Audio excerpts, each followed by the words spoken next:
Welcome to The Explainer. Today we're jumping into the story of a brand that was born from pure genius, really forged in victory, but then nearly destroyed by tragedy. This is one of those classic lessons, It shows you just how fragile even the most famous startups can be. Okay, so let's start here. This was the mission. Simple, incredibly ambitious, from Walter Owen Bentley himself, the founder of Bentley Motors. And let me tell you, that mission, it would take him to the absolute pinnacle of motorsport, and then it would cost him everything. But here's the crazy part. The man who would build one of the world's most iconic cars, he didn't even like them at first. His true passion, believe it or not, was for trains. He actually once called the automobile a disgraceful vehicle. So yeah, he starts out as a railway apprentice at just 16 years old, but his obsession with all things mechanical, well, that eventually pulled him away from trains and into the thrill of motorcycle racing, and that's where he really started mastering engine performance.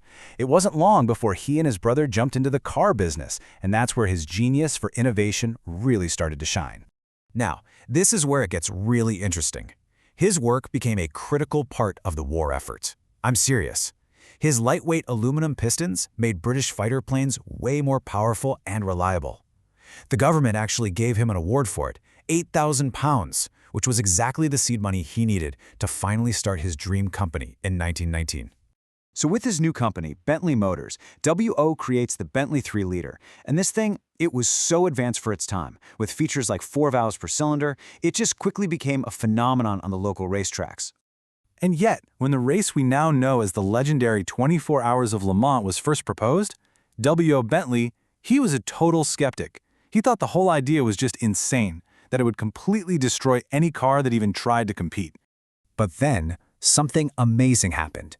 A couple of his customers went and entered their own private Bentley in that very first Le Mans race, and they completely proved him wrong. They finished fourth and set the fastest lap. So this is the key moment, right?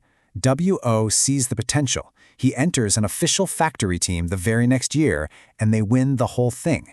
Just like that, the legend was born. And that incredible victory, it kicked off an era of just absolute dominance. But as we're about to see, all that success on the track, it didn't really translate to financial stability.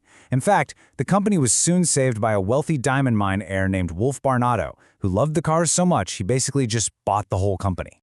So Barnado, along with this group of other wealthy, daring drivers, they became known as the Bentley Boys. And what did they do?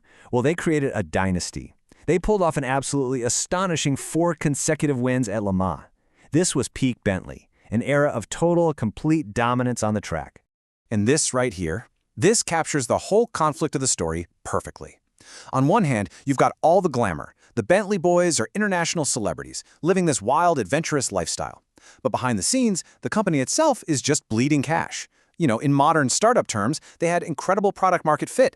Everybody wanted a Bentley, but they just didn't have a sustainable business model. The cost of building these amazing cars and funding the race team meant they were always teetering on the edge of financial ruin. And nothing captured their larger-than-life spirit more than Barnado's famous bet against the Blue Train. He wagered £100, which was a fortune back then, that he could drive his Bentley from Cannes all the way to London before this famous express train could even get to its stop in Calais.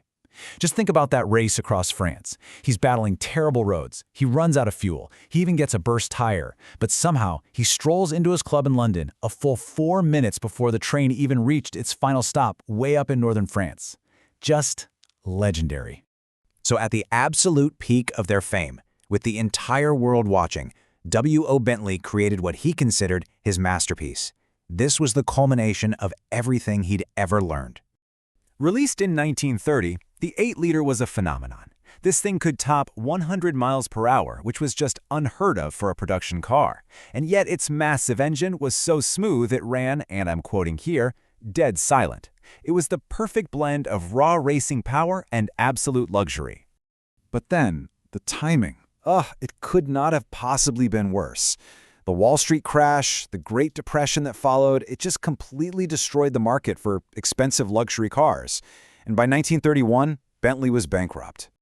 So, the company that W.O. Bentley had poured his heart and soul into, the company that had dominated the world's greatest race, was put up for sale to the highest bidder. Just like that. An unknown company just swoops in and buys everything. Their identity? A complete mystery. All WO and his team could do was wait and wonder who their new owner was going to be. And the reveal was devastating. Wu Bentley found out his company had been bought by his chief competitor, Rolls-Royce. And worse, they didn't want to build on his legacy. They just wanted to eliminate the competition. And what came next, it was just a gut punch. A series of personal and professional humiliations for WO. He was totally powerless. He was forced to give back his own personal 8-liter car. Then, a court ordered him to work for Rolls-Royce, where he was completely sidelined, with zero influence over the design of cars that still had his name on them. He finally just left in 1935, a completely broken man. So even though its founder was gone, forced out of his own creation, the Bentley name and the whole legend of the Bentley Boys, they were just too powerful to disappear. After decades of basically being a rebadged Rolls-Royce, the brand passed through different owners, Vickers, and then finally the Volkswagen Group in the late 90s. And that's when a decision was made to revive its racing heritage. And it all led to this triumphant, almost unbelievable return to Le Mans in 2003, where a Bentley Speed 8 won, a full 73 years after the Bentley Boys' last legendary victory. The story of Bentley is such a powerful lesson that glory and genius and even having a world-beating product, it doesn't always guarantee success for the person who created it. It's just a reminder of the brutal realities of business, and it leaves us with a final thought to chew on. How often does the brand we love outlive the dreams of the person who actually built it?